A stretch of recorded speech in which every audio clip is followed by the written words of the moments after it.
Hello नमस्कार सभी विद्यार्थियों का उत्कर्ष एग्रीकल्चर क्लासेज के इस सबसे बड़े डिजिटल प्लेटफॉर्म पर आपके अपने इस यूट्यूब चैनल पर मैं जीएल चौधरी सभी विद्यार्थियों का तहे दिल से हार्दिक स्वागत अभिनंदन और आभार करता हूं। जैसा कि जेट 2024 की मुख्य काउंसलिंग की प्रक्रिया पूरी होने के बाद बची हुई सीटों के लिए आपके स्पोर्ट काउंसलिंग या यूँ कहे कि मोपअप राउंड की जो शुरुआत हुई है उसकी फर्स्ट लिस्ट आज जारी हो चुकी है आपके 1 अक्टूबर को। तो कट ऑफ जिसको कह सकते हैं नीचे गई है और आपको यह भी पता है कि इस बार 3 राउंड के काउंसलिंग के बाद भी कुछ यूनिवर्सिटीज की सीटें खाली रह गई। उसके पीछे आप सभी को पता है कारण क्या रहा कि आपको पता है कि सीयूटी का रिजल्ट जिसको कह सकते हैं देरी से आया और जिन स्टूडेंट्स को यूनिवर्सिटी की सीटें मिल चुकी थी और बाद में उनका सीयूटी में हुआ तो उन्होंने आपके जेट को छोड़ करके सीयूटी की जो आपके क्या थी सीटें थी उसको उन्होंने अडॉप्ट किया। कारण भी है और निश्चित रूप से ठीक भी है। कारण यह है कि आप सभी को पता है कि सीयूटी में स्कॉलरशिप मिलती है और आपके जेट में स्कॉलरशिप का एक लिमिटेड क्राइटेरिया होता है। तो इस वजह से हमारे यूनिवर्सिटीज़ की सीटें खाली रही, लेकिन यूनिवर्सिटी की सीट जो खाली रही उनमें फिर भी मेरिट बाकी कॉलेजों से ज़्यादा है। तो यहाँ पर मैं आपको कुछ कट ऑफ भी बताऊंगा और अब आगे जिसको कह सकते हैं क्या आपको जिसको कह सकते हैं कि आगे की प्रोसेस के तहत क्या कॉलेज आपको अडॉप्ट कर लेना चाहिए या आपको अपवार्ड लगाना चाहिए, तो उसको लेकर के भी बात करूंगा। तो सबसे पहले तो मैं आप सभी विद्यार्थियों को ये बता दूं कि जिनका काउंसलिंग 3 चरणों में नंबर आ चुका उन्होंने अडॉप्ट कर लिया होगा और अब कुछ विद्यार्थी जो स्पोर्ट काउंसलिंग का इंतजार कर रहे थे जिनको कॉलेज मिल गई है, अगर आप यूनिवर्सिटी मिली है बहुत बढ़िया है, वेल एंड गुड। अगर आपको पुरानी ओल्ड कॉलेज मिली है बहुत बढ़िया है, आप उसे स्वीकार कर लें और आप वहां से तैयारी कर सकते हैं। अगर आपको कोई प्राइवेट कॉलेज मिली है तो मैं व्यक्तिगत रूप से उसके जिसको कह सकते हैं आपके पक्ष में नहीं हूं, क्योंकि प्राइवेट कॉलेजों में आप सभी को पता है कि फीस भी ज़्यादा होता है और आपके मामला आजकल ऐसा। और नई कॉलेज जो खुली हैं उनमें भी कुछ आपके विशिष्ट आपके बेसिक सुविधाएं बेसिक स्ट्रक्चर्स नहीं है, इसलिए आप वहां पर एडमिशन लेने से पहले अपने आप को एक बार जज कर लें कि क्या आपको 1 साल और रुक करके इंतज़ार करना चाहिए। ये जरूर कह देता हूं कि आप अगर विश्वास रखते हैं खुद पर और खुद में डेडिकेशन है तो आपको इंतज़ार करना चाहिए और अभी से वापस से जुट जाना चाहिए तैयारियों में।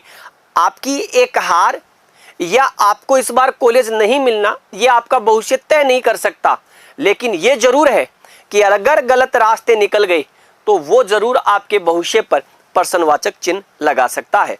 तो उसी स्पोर्ट काउंसलिंग की कुछ हम बात कर लेते हैं कट ऑफ को लेकर कि क्या आपके स्पोर्ट काउंसलिंग में आपके जो है कट ऑफ रही है, ये ध्यान रखना है आपको, ठीक है। स्पोर्ट काउंसलिंग में आपके क्या कट ऑफ रही है या यूं कहे कि मोपअप राउंड में क्या कट ऑफ रही है। और जिनको प्राइवेट मिली है वो विचार नहीं करें और जिनको जो खुश नहीं है वो आगे की तैयारी में अभी से जुट जाएं। आपके मैं कुछ मुख्य बिंदुओं पर ही बात करूंगा, आपके सभी कॉलेजेस की मैं आपको कट ऑफ नहीं बताऊंगा। जैसे नंबर 1 पर अपेक्स कॉलेज है, प्राइवेट है, तो इस पर मैं बात नहीं करूंगा, ये ध्यान रखना। मैं सीधा जिसको कह सकता हूं आपके यहाँ पर जैसे college of horticulture and forestry, इसमें अगर आप देखोगे तो 3 जिसको कह सकते हैं आपके मेरिट जो कही है अनरिजर्व में 203, 167, 151 जो आपकी गई है नॉर्मल और पेमेंट सीट पर जिसको कह सकते हैं आपके गई है। फॉरेस्ट्री की कम रहती है और हॉर्टिकल्चर की, क्योंकि हॉर्टिकल्चर में फ्यूचर ठीक है फॉरेस्ट्री के कंपैरिजन में, तो ये ध्यान रखना आपको। इसके अलावा अगर मैं बात करूं बायतू, देखिएगा बायतू में टोटल आपके इसको कह सकते हैं 44 सीटें नॉर्मल है और आपके 16 सीटें पेमेंट की थी।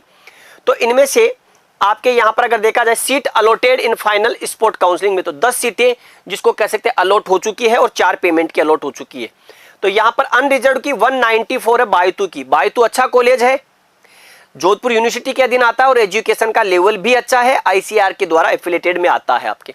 अनरिजर्व फीमेल की 183 है, ईडब्ल्यूएस की 179 है, ईडब्ल्यूएस फीमेल 159। ओबीसी की देखिएगा अभी भी मेरिट 206 है, अभी भी मेरिट 206 है ओबीसी की, ये ध्यान रखना है आपको। इसी के अलावा जैसे अगर अपन बात करें वेर भूसावर वाली की तो भूसावल वाले में 7 नॉर्मल और 6 पेमेंट, 182 आपके अनरिजर्व की रही है और 150 पेमेंट शीट पर रही है। देखिएगा हम बात करें बीकानेर यूनिवर्सिटी की, तो कॉलेज ऑफ बीकानेर यहां पर 64 सीटें तो नॉर्मल की थी, 40 पेमेंट की थी, जिनमें से आपको पता है सीटें खाली रही थी। तो 10 सीटें नॉर्मल में जो अभी अलॉट हुई है फर्स्ट मोपअप राउंड में। अनरिजर्व की देख लीजिएगा 245 कट ऑफ है, अनरिजर्व की 245 है और आपके पेमेंट शीट के लिए 200 गई है कट ऑफ। बाकी जिसको कह सकते हैं ओबीसी में पेमेंट शीट 238 गई है, ओबीसी फीमेल में 248 है और पेमेंट शीट 199 है। एससी की कट ऑफ 182 गई है, ये ध्यान रखना आपको। टीएसपी फीमेल के लिए 100 आपके, तो कट ऑफ अभी भी जिसको कह सकते हैं आप देख सकते हैं 245 है। तो इसका मतलब यूनिवर्सिटी का अपने आप का दर्जा बरकरार है। यूनिवर्सिटी में फर्क ये आया कि इस बार कुछ जो सीयूटी वाली वजह से जो खाली रही सीटें उसकी वजह से। इसके बाद अगर हम देखें यहां पर तो कॉलेज ऑफ एग्रीकल्चर जोधपुर की नॉर्मल सीटें आपके 74 है, पेमेंट की 32 है। तो इनमें से 13 सीटें जिसको कह सकते हैं नॉर्मल की पहले राउंड में अभी अलॉट हुई है, 4 पेमेंट की। तो अनरिजर्व के लिए 242 है कट ऑफ और पेमेंट के लिए 215 है। अनरिजर्व फीमेल के लिए 243 है, ईडब्ल्यूएस के लिए 218 है, ओबीसी के लिए 245 तो है नॉर्मल पर, पेमेंट पर है 216। और इधर अगर आप देखोगे तो आपके ईडब्ल्यूएस में आपके 192 जिसको कह सकते हैं पेमेंट पर आपके हुई है। कॉलेज ऑफ कोटा यूनिवर्सिटी की बात कर रहा हूं तो 40 तो है पेमेंट, 25 नॉर्मल, तो जिनमें से 9 सीटें नॉर्मल और 4 पेमेंट पर अलॉट हो चुकी है। 245 आपके नॉर्मल पर रही है कट ऑफ, जोधपुर से ज्यादा रही है। अनरिजर्व फीमेल की पेमेंट सीट पर 187 रही है। नॉर्मल सीट ईडब्ल्यूएस 230 रही है, ईडब्ल्यूएस फीमेल 219 है, ओबीसी की 249 है नॉर्मल पर और 215 है पेमेंट शीट पर। ओबीसी फीमेल 240 है और एससी की 175 और 155 है, ये ध्यान रखना आपको। तो इसके अलावा अगर हम बात करें तो लाल सोट में भी आप किसको कह सकते 200 के आसपास कट ऑफ है, 209 211, पेमेंट शीट पर 197 है। नागौर वाली की बात करोगे तो नागौर आपको पता है कि आईसीआर एफिलिएटेड है, कट ऑफ अभी भी 236 है, पेमेंट शीट पर 211 कट ऑफ है, ये ध्यान रखना आपको, ठीक है। सुमेरपुर पाली वाली 200 से प्लस कट ऑफ है उसकी भी। अब देखो कम्युनिटी साइंस वगैरह की जिसको कह सकते हैं कम्युनिटी साइंस वगैरह, यहां पर फूड वगैरह तो मामला जो है एग्रीकल्चर वाले विद्यार्थी इनको लेना कम पसंद करते हैं। फिर डेयरी और फूड टेक्नोलॉजी जो जोधपुर वाली है वहां पर है आपके कॉलेज ऑफ डेयरी साइंस। अब इस बार आपके जोबनेर में भी दिखाई देगी, तो वहां पर आपके फर्स्ट राउंड में जिसको कह सकते हैं कट ऑफ दिखाई है। दयानंद कॉलेज अजमेर अच्छी कॉलेज है, अगर किसी को मिली हो तो आप अडॉप्ट कर लेना इसको। इसके अलावा जैसे 12 है आपका, दौसा है, केकड़ी, तो केकड़ी वाला इतना नहीं है। महुआ ठीक है, आईसीआर एफिलिएटेड में आपको दिखाई दे देती।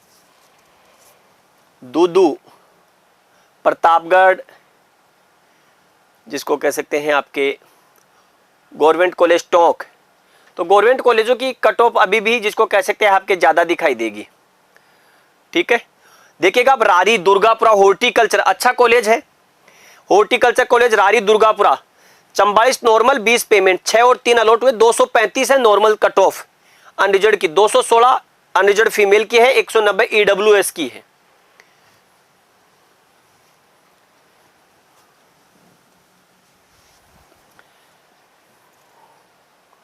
इसके अलावा देखिएगा हम बात करें आरसीए उदयपुर की, नॉर्मल सीटें जिसको कह सकते हैं 70 और आपके आरसीए एग्रीकल्चर की पेमेंट सीट 11। तो नॉर्मल सीटों में देखो 26 तो नॉर्मल सीटें अलॉट हुई है, 11 पेमेंट सीट।